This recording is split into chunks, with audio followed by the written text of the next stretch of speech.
Bem-vindo ao canal da A Maldição da Lua Cheia. Contam os mais antigos da Caatinga que em noites sem fogueira, quando o silêncio do sertão se adensa e a escuridão engole tudo, um conto proibido ainda é sussurrado. É a história da arrogância humana diante do inexplicável, da razão que ousou desafiar um terror tão antigo quanto as pedras da serra, uma força que nem mesmo Lampião, em sua fúria, conseguiu domar, a maldição da Lua Cheia. Corria o ano de 1957. Lá para as bandas de Serra Quebrada, um lugarejo empoeirado e esquecido no coração do sertão mais seco, um prefeito novo estava prestes a pisar. Amaro Vasconcelos, um homem letrado vindo da capital, trazia na bagagem não só planos, mas uma certeza. A miséria e a superstição daquele povo seriam varridas pelo progresso, pela ciência e pela ordem. Mal sabia ele que a ordem de Serra Quebrada era talhada em milênios e que a ciência ali era um papel molhado diante do que o aguardava. Desde o primeiro raio de sol que o viu naquele chão, Amaro percebeu o peso do silêncio. Os olhos dos moradores, uma mistura de curiosidade e apreensão miúda, pareciam segui-lo em cada passo. E depois havia a lua. Ah, a lua! No sertão, ela não era apenas um satélite. Era uma presença gigantesca, quase viva no céu, com um brilho leitoso que convidava aos sussurros. "A lua cheia, prefeito, ela sempre traz o bicho", murmurou o velho Inácio, um dos poucos que tinha coragem de encará-lo. Desde antes dos avós de Lampião, ele vem... o lobisomem. Amaro respondeu com um riso seco, desdenhoso. Lobisomem? Em pleno século XX, Inácio? Isso é conversa de matuto. Serra Quebrada precisa é de eletricidade, não de lendas. E para mostrar quem mandava, ordenou que seus guardas municipais reforçassem a patrulha nas noites de lua cheia, convencido de que qualquer bicho não passaria de ladrão de gado ou cão selvagem. Mas os incidentes começaram e não eram nada banais. Primeiro, o gado. Não apenas roubado, mas dilacerado, estripado, os restos espalhados com uma fúria que nenhum animal conhecido seria capaz. Depois vieram os sumiços. Um vaqueiro que voltava tarde da lida. Uma moça que foi buscar água no rio. Os rastros paravam de repente, como se as vítimas tivessem sido arrancadas do chão e levadas pelo ar.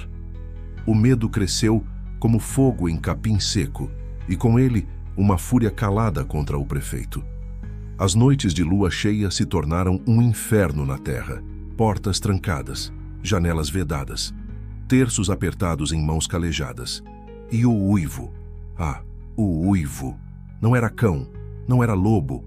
Era um lamento profundo, gutural, carregado de uma dor e uma selvageria que fazia os pelos do corpo se arrepiarem, ecoando pelas serras, parecendo vir de toda parte e de lugar nenhum ao mesmo tempo.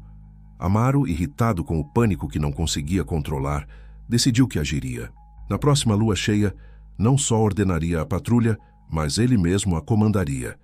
"Vamos acabar com essa palhaçada de lobisomem de uma vez por todas", bradou na praça, para o horror dos poucos que tiveram coragem de ouvir. "É um animal selvagem e nós vamos caçá-lo." A noite chegou mais densa e opressiva que qualquer outra que Serra Quebrada já vira. A lua, um disco leitoso e frio, banhava as ruínas e as casas de taipa com uma luz fantasmagórica. Amaro, sua carabina em punho, ainda aferrado ao seu desdém, caminhava pelas ruas poeirentas acompanhado por 4 guardas pálidos e silenciosos. Então, o uivo veio. Mais perto, mais alto, mais agoniante. Um dos guardas tropeçou e caiu. Antes que Amaro pudesse soltar uma repreensão, uma sombra gigantesca e disforme saltou do telhado de uma casa, caindo sobre o guarda com uma força brutal. Um grito cortado. Sangue. Os outros guardas, paralisados pelo terror, ergueram as armas, mas as mãos tremiam tanto que os canos apontavam para o vazio. Amaro sentiu um frio gélido subir pela espinha. Não era um animal. Era uma figura que se erguia sobre 2 patas, musculosa, coberta de pelos escuros, com olhos vermelhos que brilhavam na penumbra. O focinho alongado revelava presas que pareciam lâminas afiadas. O cheiro de carniça e sangue invadiu o ar, sufocante. "Atirem! Atirem!"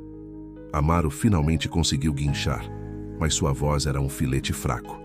O lobisomem virou a cabeça lentamente, os olhos fixos nele. Amaro sentiu o horror em estado puro, o medo mais primal que jamais havia experimentado. Ergueu a carabina, mas seus dedos pareciam feitos de chumbo. A criatura avançou, não correndo, mas com uma velocidade sobrenatural, saltando sobre os outros guardas como se fossem bonecos de pano. Gritos, ossos quebrando. Amaro caiu de joelhos, a arma escorregando das mãos. Ele não conseguia desviar o olhar do inferno que se desenrolava. O monstro era real. A maldição era real. E ele, Amaro Vasconcelos, o homem da ciência, estava no epicentro de sua fúria ancestral. A besta, agora coberta de sangue, parou a poucos metros dele. Um rosnado profundo vibrava em seu peito, um som que parecia rasgar o próprio tecido da realidade. Amaro fechou os olhos, esperando o fim, o peso das suas convicções estraçalhado de uma vez por todas. Mas o fim não veio na forma de garras e dentes, veio na forma do uivo final, um lamento que pareceu penetrar sua alma, e depois, o silêncio. Um silêncio que pesava mais que 1000 gritos.